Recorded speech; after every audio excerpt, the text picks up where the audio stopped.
Okay, guys, please have your cameras.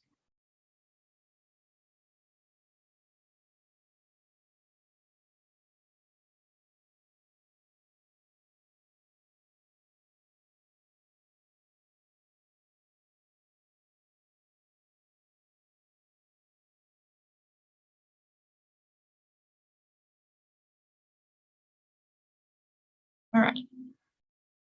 So today and this week, we're going to be working on the listening section. So today we'll get started with the listening section and we'll be working on it this week. Okay? Listening section. First of all, I'd like to say that, well, as you may already know, in the listening section, everything you will have to do is answer questions and they're all multiple choice. So it's not, I would say it's one of the easiest sections, especially for students who practice enough and are good in speaking and listening, but we're gonna see. Okay, guys, please don't forget your cameras, those of you who just joined. And we're gonna see. Now, the listening section is somehow connected to the reading section. Remember that reading and listening are the two first sections in your test. Now, how are these two sections connected? You will always, no matter what, have an extra tasks or extra questions, and they could go either in the reading or in the listening. So if you have a shorter reading section, your reading section is short, relatively short. You only have you only have 3 passages in the reading, as you can see on my screen now. So if you have the shortest version of the reading section, then you will have the extra tasks in the listening. If you don't have them in the reading, you will have them in the listening. But if you have the longer version of the reading, so if you have 4 passages in the reading, then the listening will be shorter for you. So it depends. I couldn't tell you exactly how many questions you will have in the listening because it will depend on whether you have your extra tasks in the listening or in the reading. If you have them in the reading, then you're going to have only 5 tasks in the listening section, or 5 questions, 5 sets of questions. And if you have them in the listening, then you will have 7 tasks or 7 sets of questions. Okay? Now, out of these sets of questions that I'm talking about, you will be hearing both conversations and you will be hearing lectures. Okay, so in the conversations, you will hear 2 people speak about a certain thing. You have to pay attention, take notes, and answer questions. And in the lectures, remember what a lecture was? Does anyone know what a lecture is? It's like a class. Exactly. So in the lectures, you can imagine that you're a student in a university because you will be hearing a class given by a certain professor. So you could have a biology class, a science class, or maybe a literature class, many different topics, but a university class. So those are the 2 things that you will be having in the listening section: conversations and lectures. And each conversation or each lecture contains a certain amount of questions.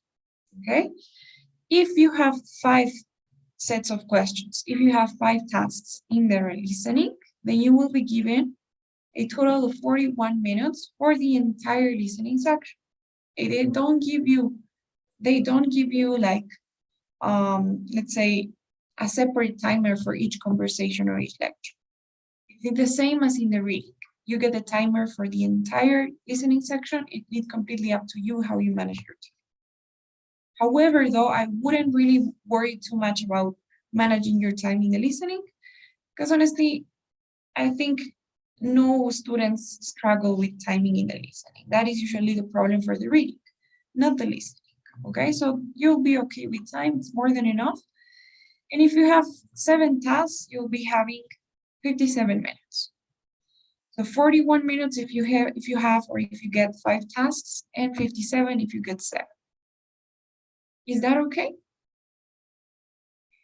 That means that you should be spending around 8 minutes per audio file. So you listen to a conversation and you should be using 8 minutes to answer the questions from the conversation. You listen to a lecture and you should be using only 8 minutes to answer the lecture questions. Okay, so just memorize this number 8 minutes is a good amount of time to be spending answering the questions per set. Is this okay so far? Do you get the idea of how the structure of the listening is? Any questions?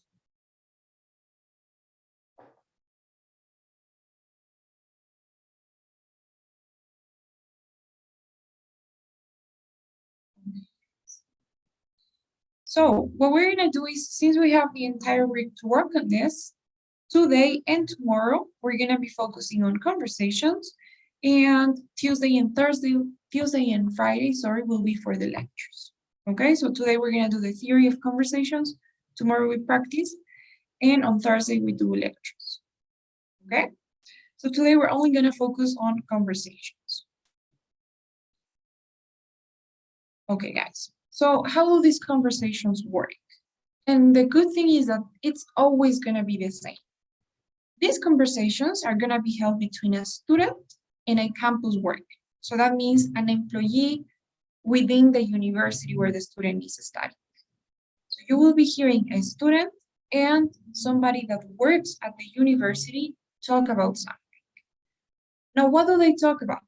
So this student goes to X university. One of the options, one thing you can have, and this is usually the most common type of conversation you hear, you can have a problem and advice. So basically, the student has a problem. The student has a problem with something related to college life, to the academic life with the university. The student has a problem. So for example, what do you guys think? What could be a problem that students have when going to university and living on campus? Can you imagine a situation where a student could have a problem? Yeah, I have a situation. For example, I made my internship, and after 6 months, the company that where I did my internship didn't want to give me the papers, the documents, and that was a huge problem. Okay, good.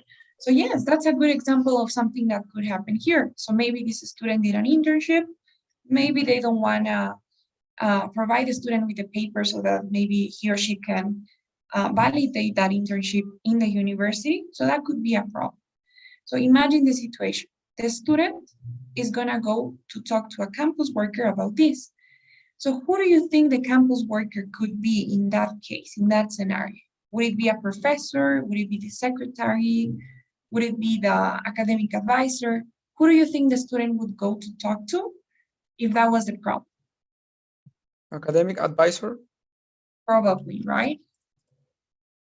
Maybe the student would be talking to the academic advisor because it's something related to the academic work, right? Now, if the student had a problem with an assignment, maybe with the grades for an assignment, maybe the student doesn't really understand why he got, I don't know, an F in a certain paper he did. Who do you think the student will go to talk to this about?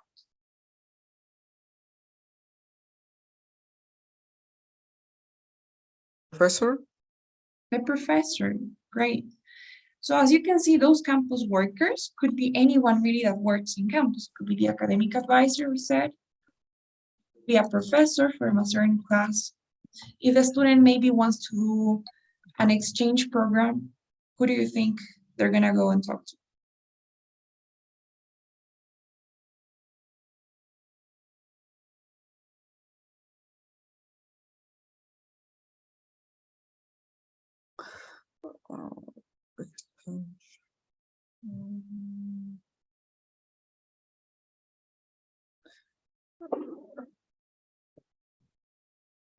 Who could it be?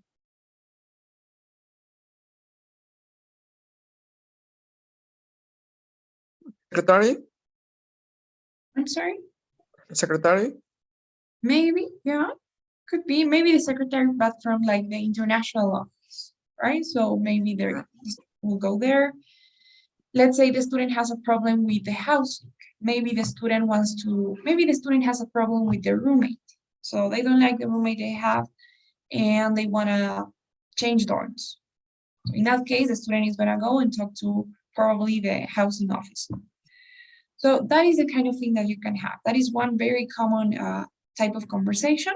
The student has a problem and tries to go and talk to somebody about the problem, obviously somebody that works in the university, and this person is supposed to give the student some advice. So it's supposed to be helpful with the student, help them solve their problem by giving them choices, by giving them suggestions, options, things that they can do, you know?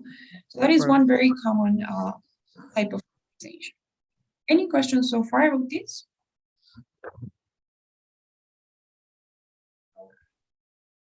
Now, the second common type of conversations that you can have is when the student just wants to have some information. So the student requires information, let's say. So sometimes it isn't really a problem. The student doesn't really want or need something or has a problem, but instead the student just wants to be informed about something. So maybe the student wants to join a club and he or she wants to see like what are the requirements to join the club, what are the schedules, how it works, or what days they need, maybe the prices, I don't know. So maybe the student just wants to do something, wants to join a club. Maybe the student wants to study abroad for a semester, and the same thing requires information. Maybe you have a new student or a transfer student that's coming into the university, and maybe the student doesn't really know anything about how the library works. So the student will go and talk to the librarian in that case, and the librarian is going to provide information, the information that the student requires, right? Same thing, the librarian. Another example. So same thing, the campus worker is supposed to be helpful and give the information to the student, provide the student with the information they need. So those are the two types of conversations that you will always have. It's always going to be between a student and somebody that works in the university. So is that okay? Do you have any questions about this?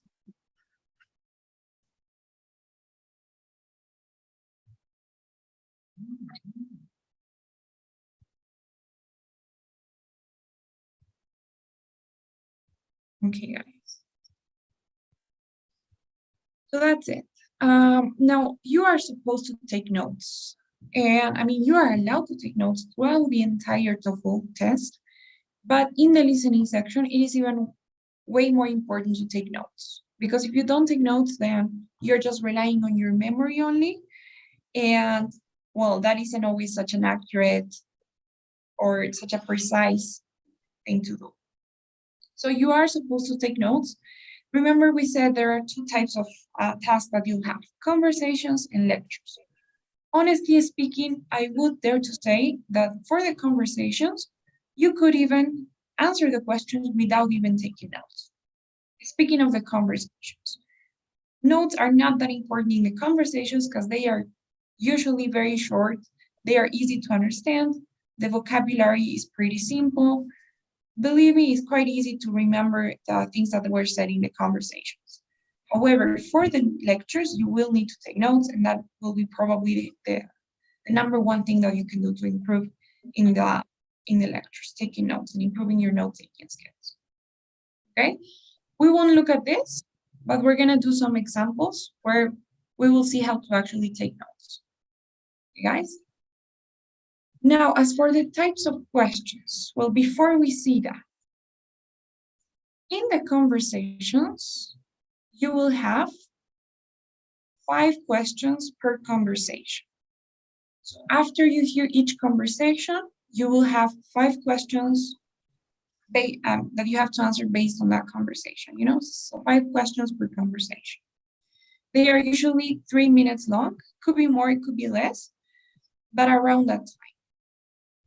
Okay, so 5 questions per conversation. Now, what types of questions do you get?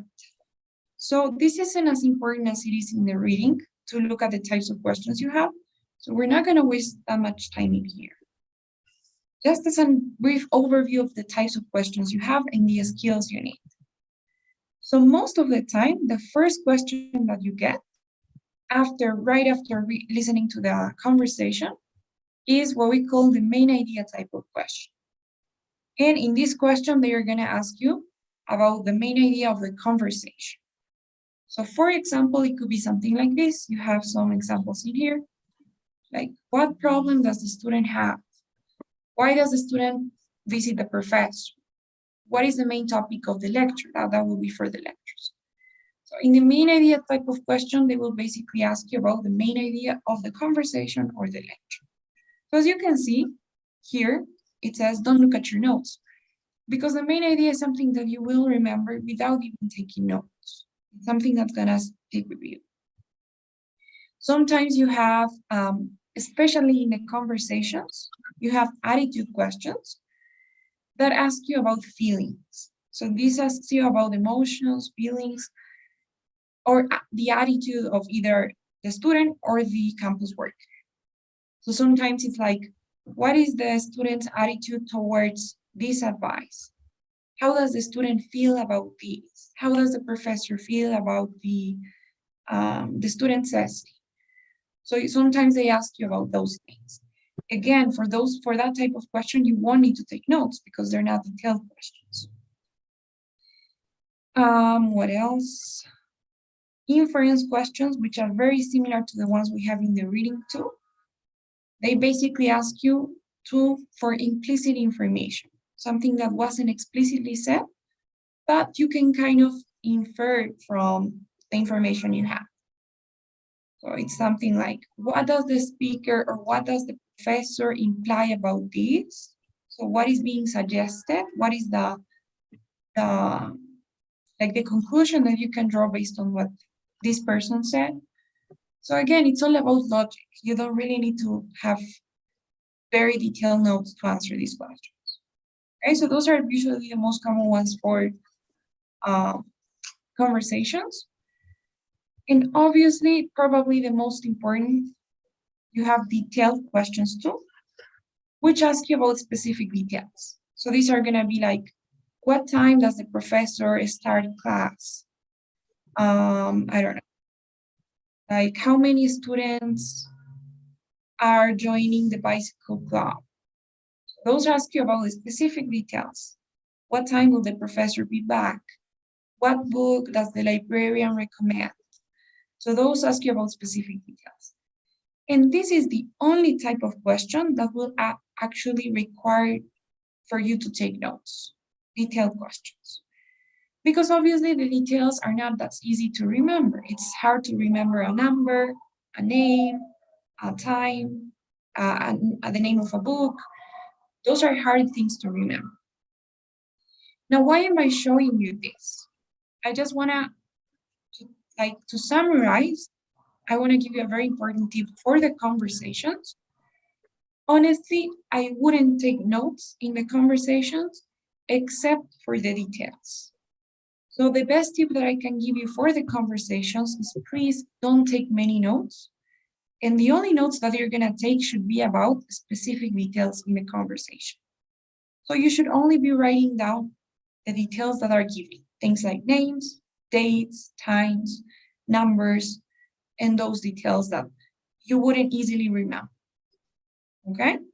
That is the best tip that I can give you, because if you focus too much on taking notes, then you're gonna miss the most important part, which is understanding the main ideas, understanding the conversation itself, understanding how the speakers are feeling. So it's always better in the conversation to focus on understanding rather than note-taking.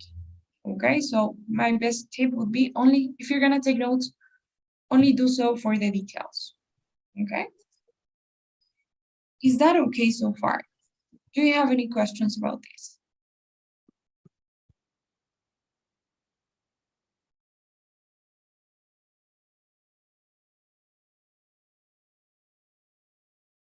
No questions?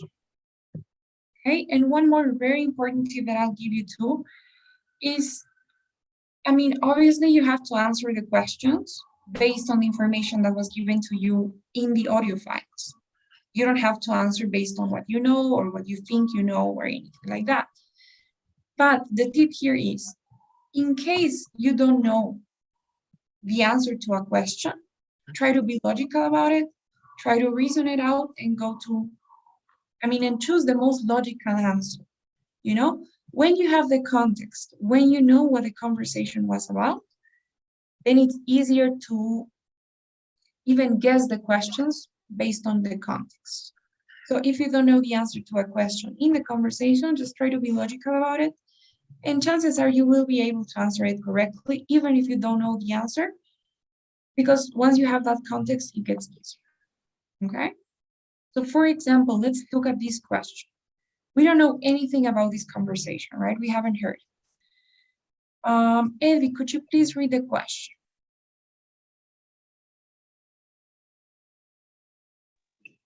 It says, what does the student go to see the professor? Right, thanks, Evie. We have these 4 options, A, B, C, and D. Now, I don't want you to tell me which one is correct, because obviously we don't know, we haven't listened to this conversation, but I want you guys to look at the options and tell me which ones you would think make more sense. Okay, so just which ones would you, if you didn't really know the answer, which ones would you feel that are most likely to be the ones? Okay, or which ones you would definitely eliminate and why? Sure, Please sorry. look at I will eliminate the first one to talk about her paper on farming practices. Okay, you would eliminate A, you say? Yeah. And why? If we read question by question, I think the most logical, no, the less logical is the first one, I think. But why? For example, they're not talking about paper, physical paper. They're talking about participation, right? Participation. However, farming means that like lands when you farm, when you grow food, right? So I think this is not a correct word, is the internship, I think. That's why we have to eliminate this one. Or I'm wrong. But we don't know anything about this conversation, right? Okay, okay. So we really don't know anything about it at all. We're just seeing which ones would make more sense based on the question only. The only thing we know is the question, what the question is. So it could be a paper on farming practices. I wouldn't eliminate option A. I think there are others that are less likely to be the ones. What does the rest think?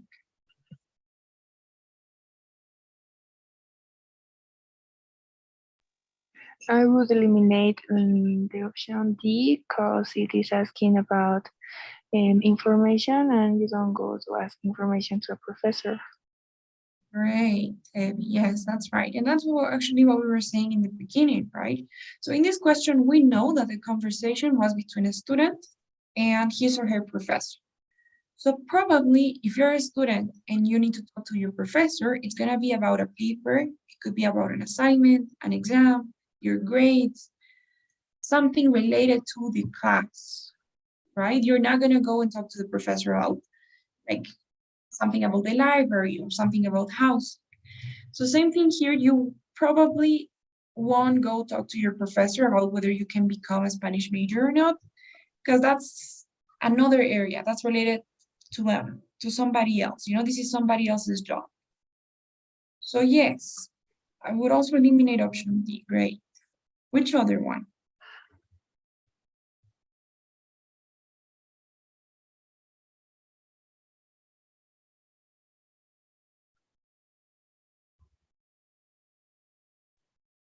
I will go with B. Exactly. You would eliminate B? Yeah, because she's asking something to the teacher that is not about his area. Maybe with a international department of scholarships or internships. Exactly, yes. So this isn't something really that corresponds to the professor to discuss. So probably, as you guys said, we could eliminate, we don't know, right? Maybe they do talk about the studying abroad in Guatemala. But the tip here is when you really don't know the answer and you just have to guess, then you need to not only like take a blind guess and go for A just because you want. Most of the time, it's not as in the reading.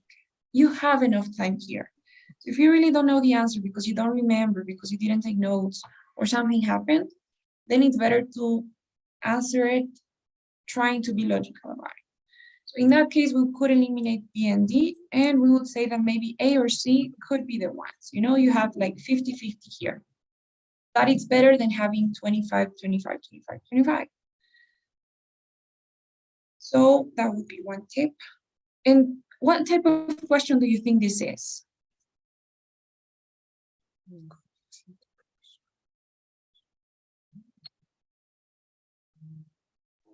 Main idea. Exactly. It's a main idea type of question. It will probably be in the beginning, the first one. What else? When we have attitude questions, for example, and this goes, you know, this is actually a tip for the entire TOEFL test. It also happens in the speaking section. In general, the TOEFL, I don't know, like when we were talking about vocabulary, remember I told you in the TOEFL test, since this is a test that usually you take to apply to a university abroad, it is really important that you guys have one vocabulary related to college life, right? Because if you don't know what a dorm is, if you don't know how university life works in the US, because this is based on the American academic system. So if you don't know those things, then your understanding could be faded away, right? So it's better to always have some sort of context as to how it works in the US, how university life works in the US, to have some vocabulary about university life, and that will help, you know? So that's one thing. And second thing, since in many questions in the TOEFL test, you will find things related to university life, it's important to keep in mind that they're always trying to show the best part of it. So they're always gonna try to show the most, like the ideal type of university life, right? So you wanna consider that when you're answering your questions. Now, in this case, Jasper, could you please read the question?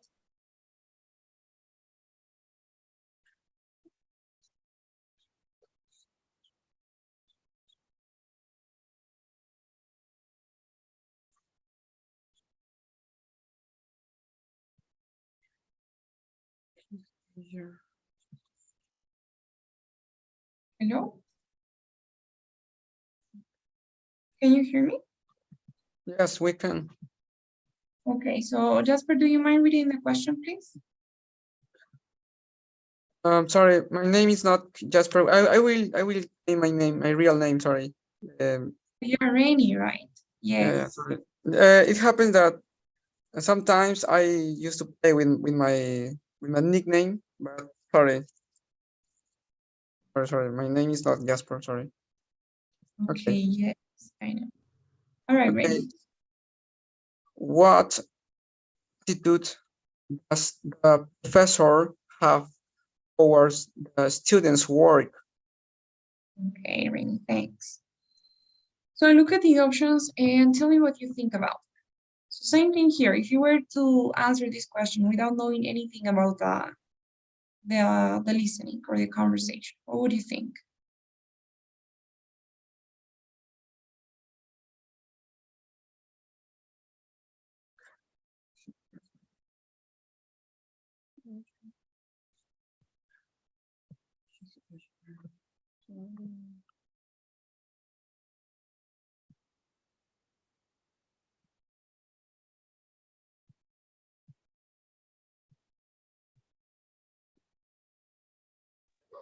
I would eliminate letter D because it is talking about the professor, not the student's work. Exactly, great. Yes, that's a good way to see it.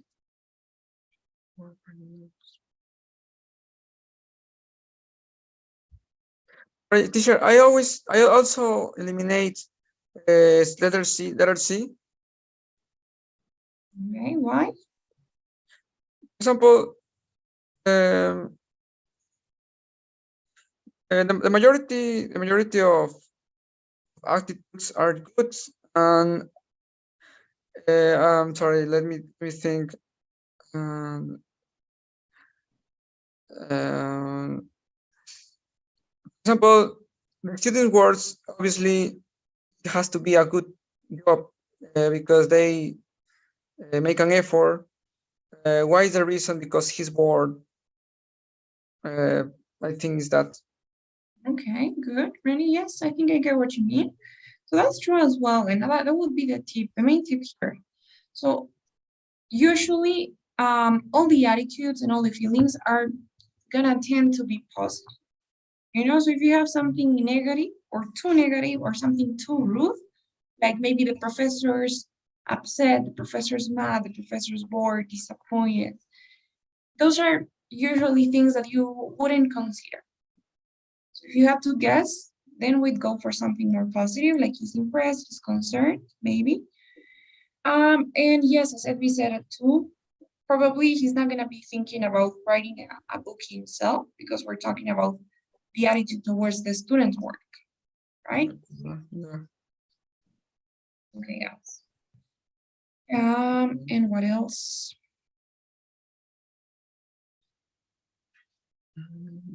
And also, aside from understanding how university life works, most of the time, they're gonna be keeping the academic values. So just to say, if you had these two options, the professor will give the student an extension, or the professor emphasizes that the student must hand in their paper on time, B is more likely to be the answer than A.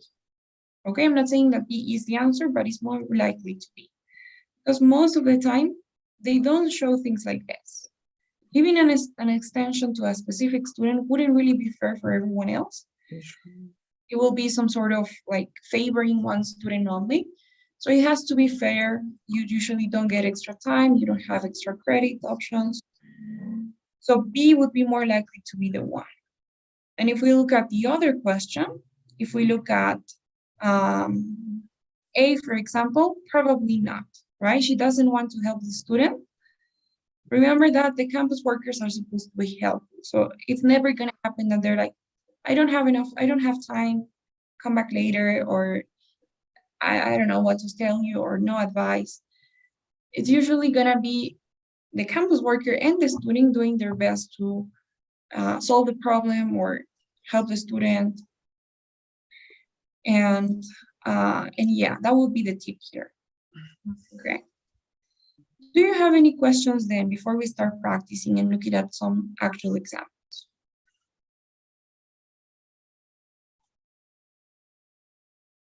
Any questions?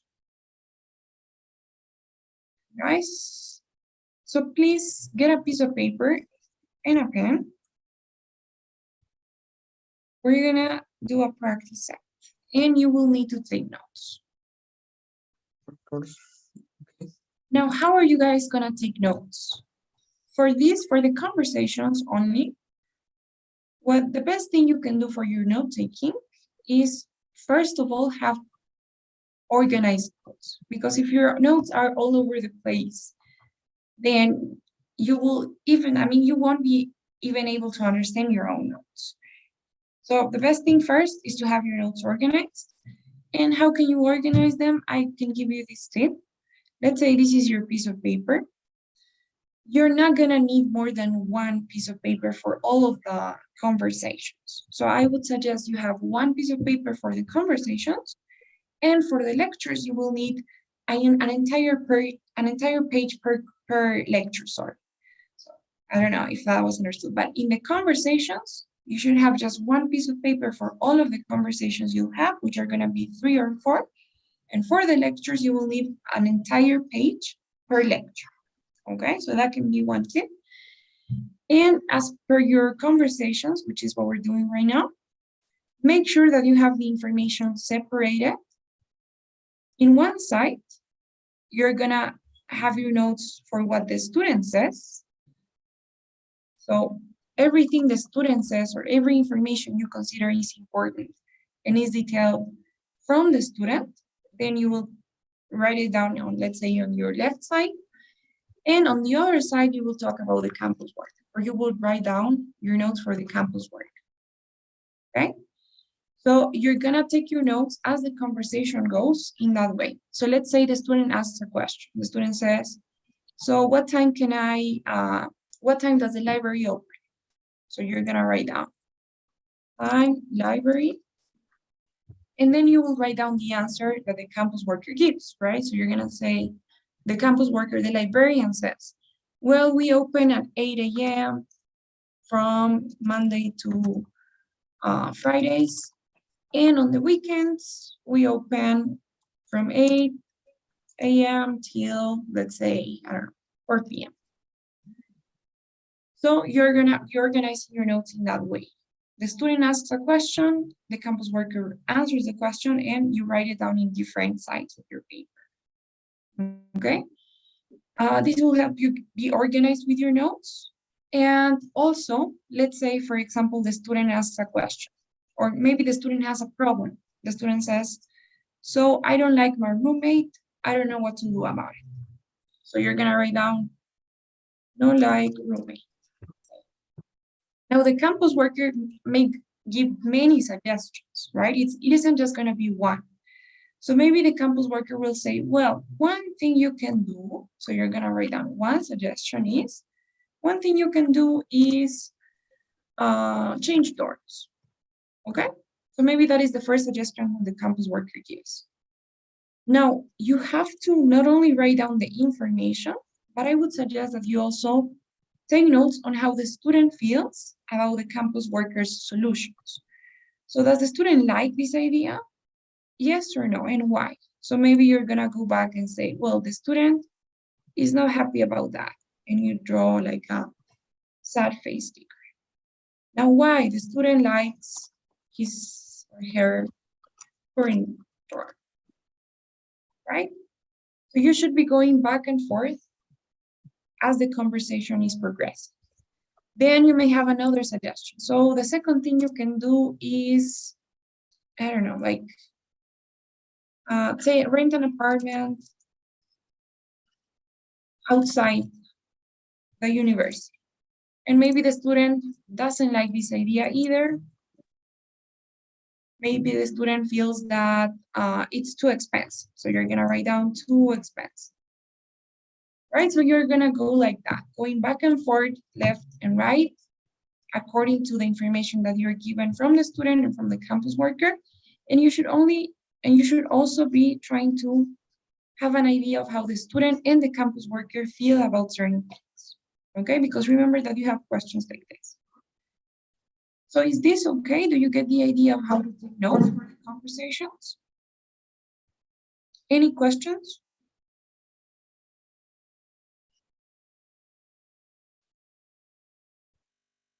No? Guys? So we're gonna do a practice set. Please take your piece of paper and pen. And we will be answering the questions there.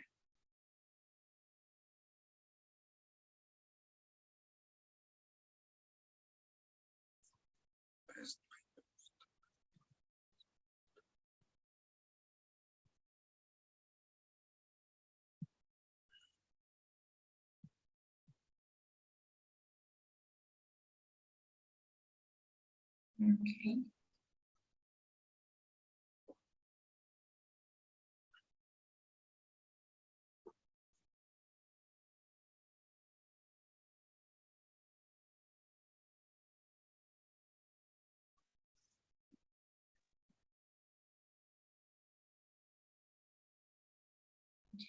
I'm not done. Okay, we'll just do one from here.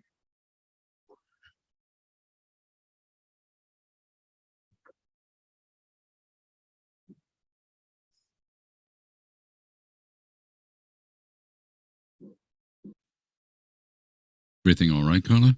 Yes, I just wanted to talk to you about the assignment that's due on Monday. I can't give you an extension if that's what you want. No, it's not that. I wanted to ask you about the word limit. At the moment, I'm way over it, but I found so many useful sources that I don't really want to cut anything out. Well, it's meant as a guide rather than a hard and fast rule. It's not as if I'll stop marking as soon as I reach the word limit, but I don't really want you to go way over it either. 2,800 is the absolute maximum, I'd say.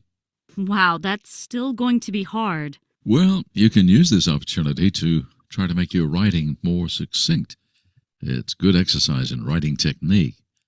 Think about which of the writer's points you really want to draw attention to and discard any information that isn't really relevant to your premise. Okay, I'll try that. Remember, you can always refer to two or more sources in the same paragraph, in the same sentence even. What do you mean? If one of your citations seems to complement what the other says, you can refer to them at the same time. You can do that when they contradict each other, too. It's a perfectly acceptable way of constructing a paragraph. I get you. Well, I'd better go. I've got a lot to do before Monday. Hang on, Carla. While you're here, I wanted to mention something to you. What's that? Have you heard about the Harvey Graduate Business Program? No? It's a special scheme funded by the Harvey Group, the financial place in town. Yeah, I know it. Well, they have a special program that they run especially for graduates. It's very exclusive. They only take on 3 people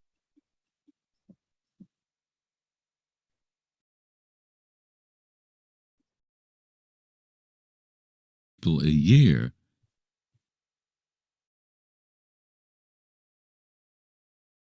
Each of the major colleges in the state.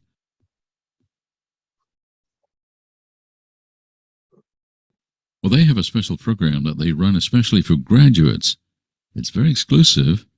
They only take on 3 people a year. Each of the major colleges in the state is invited to put forward a maximum of 5 students a year for consideration. And we only pick out the very best students, the ones with really high grades. I wondered if you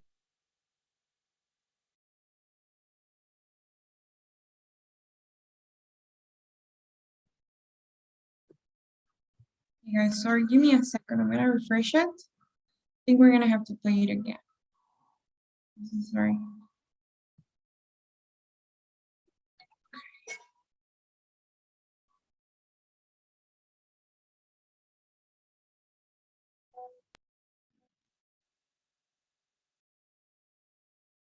Have you heard about the Harvey Graduate Business Program?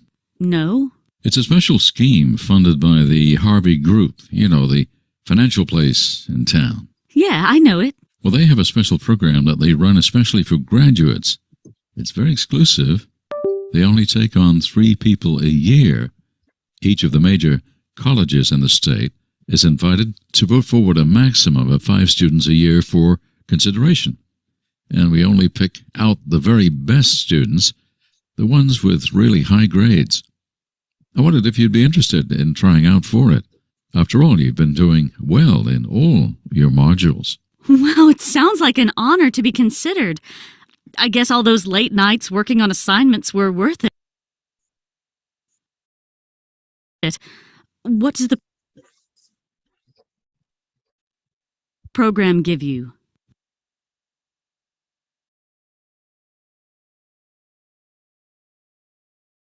Well, you get work and training at the Harvard Group.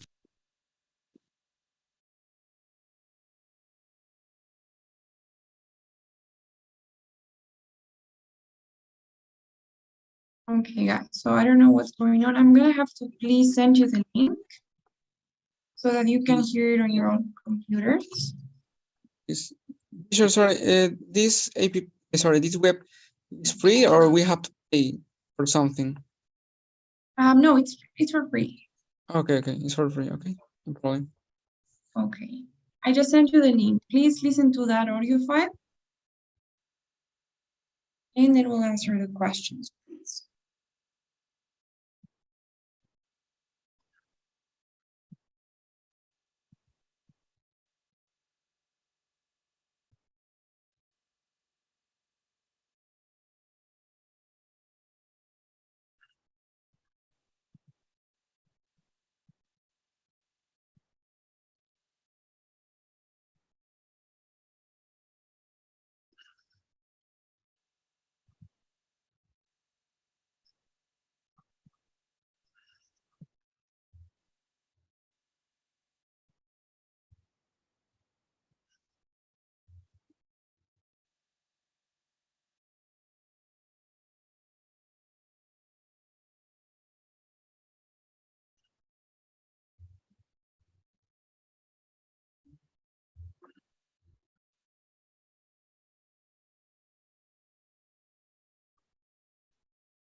Okay, guys, so are you done listening? Yes. Okay. Now let's look at the questions.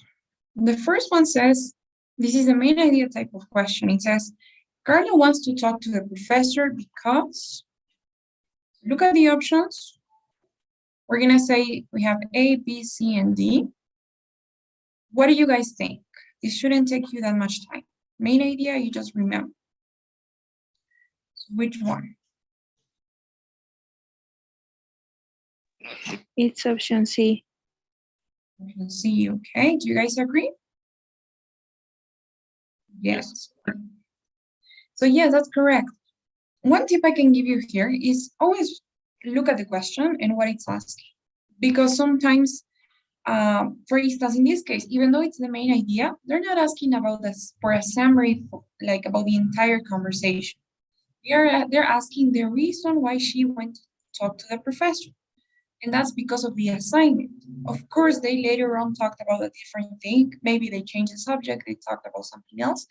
But the initial reason why she went to talk to see the professor was because of the assignment, right? It wasn't because of anything else. And yes. Okay, question 2 says, read the 6 sentences below. Which 2, we have to choose 2, does the professor advise Carla to do? So this has to do with the advice that the professor gives Carla. So look at the 6 options. We need to select 2 of them. These are the options, A, B, C, D, E.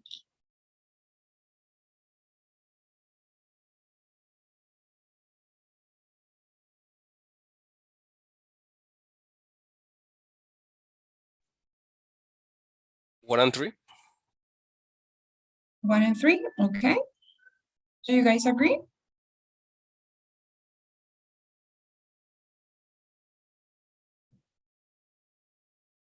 Does everyone agree? Is it 1 and 3? Yep. Yes, it's 1. Okay, I think 5 and 6. Okay. okay, almost. But yes, 1 and 3, great. So definitely making her writing more concise is 1. I think the professor uses a synonym, right? The professor says, well, you could make your writing more succinct. And that's why it's important, not only focusing on taking notes, because maybe in your notes you don't have these as the professor used a synonym, but focus on understanding. So you just know that the professor was saying you should make your writing more concise. And 3, comparing and contrasting info. Yes, they talked about this a lot. So that you don't use many quotations, right? I think, or many citations, and you just use one in a paragraph. So that was number 3. Okay. Now, question 3 is a detailed question, and it says, the Harvard Graduate Business Program provides young people with. So, what do you guys think?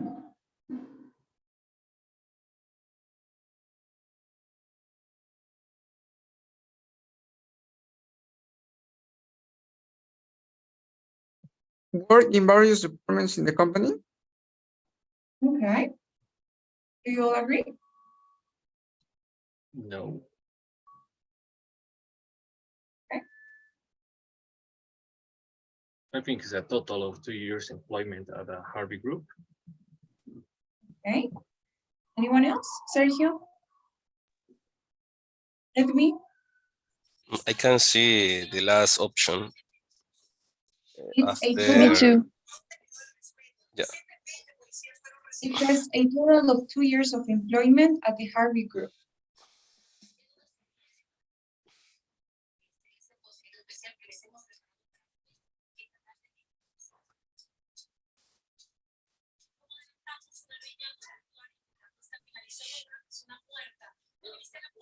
So, Evie, what were you saying?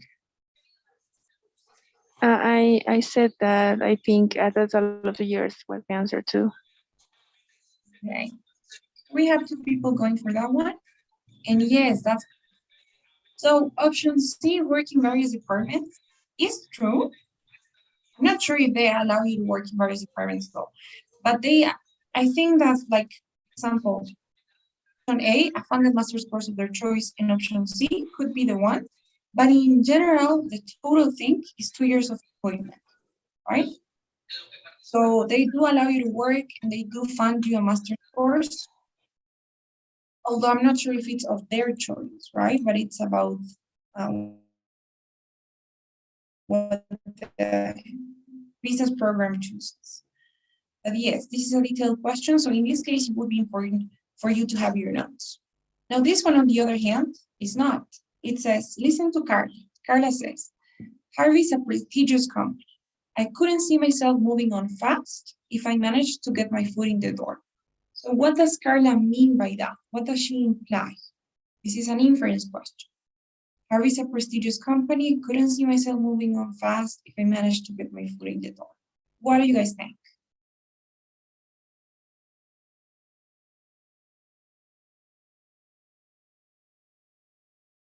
The third option. Okay, do you guys agree?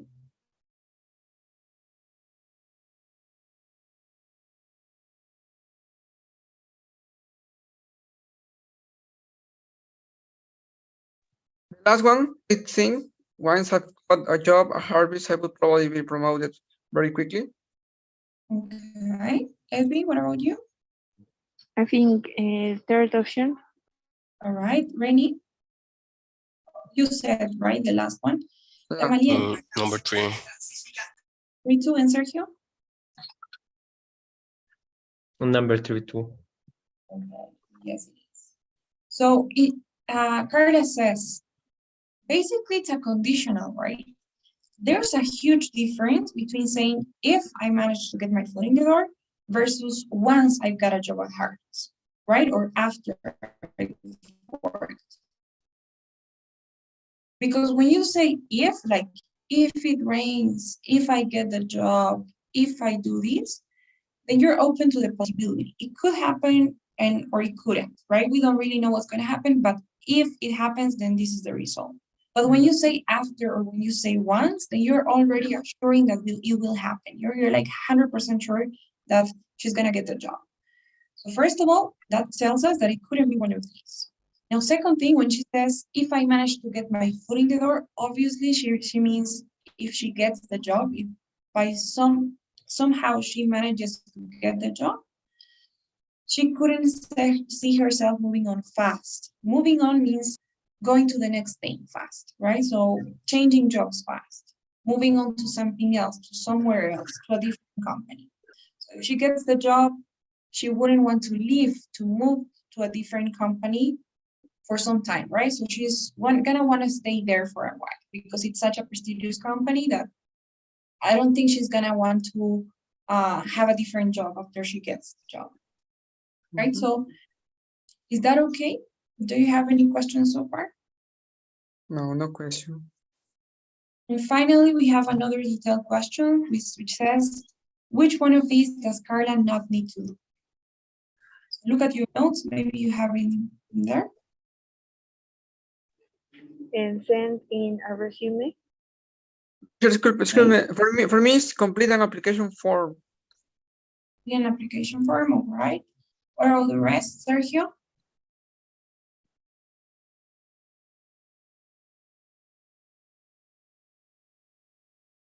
Edwy? First, It's letter A. Okay. So yes, it is sending a resume. All of the other ones are mentioned. The professor says that she has to complete a form, give a presentation, and maybe attend an interview. And I think this one is mentioned too, but as something that she doesn't have to do because she asks, do I need to send my resume? And the professor answers, no, you don't. You just have to do the form. So careful with those details. As you can see, you would only need your notes for that option 5, for question 5, sorry, and for question 3. The other ones don't require you to have notes, you know? Most of them are just about logic. Is that okay? Do you guys have any questions about what we did today? Tomorrow we'll focus on just practicing, so we'll be doing a lot of these. As you can see, it doesn't take that much time. So any questions before we leave? No questions? Okay, guys. It's pretty, would you say, do you find this easy? Do you think it's easier than the reading for those of you who were in the reading section? Yeah, right? For me, it's not so easy, but if I work hard, At if least I practice, no problem. Yes, that's correct. Yes. And honestly, one tip I can give you, take advantage of the conversations because the lectures are a little bit harder than this. But the conversations, you shouldn't be having problems here. Okay, guys. So please, before you go, don't forget today's survey. And I'll be seeing you guys tomorrow in a practice session.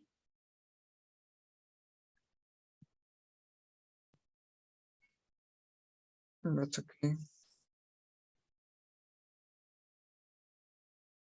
Okay. Good night, teacher. Good night, guys. Take care. Thank you so much. See you around. Bye-bye.